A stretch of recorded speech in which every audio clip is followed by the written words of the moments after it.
Тилдин тазалыгы маанилүү. Тилге байланыштуу хадистер абдан көп айтылган.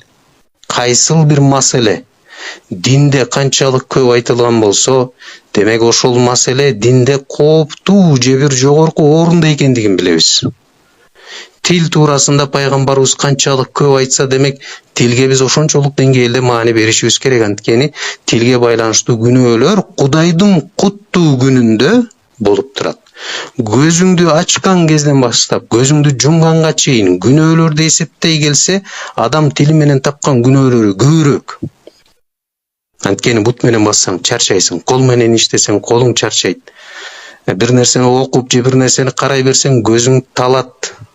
Бир нерсе туурасында ойлоно берсең башың ооруйт. Бирок адамдын тили сүйлөгөндөн эч качан чарчабайт. Чалыкпайт. Тилим уюп кетти деп биз айтпайбыз да.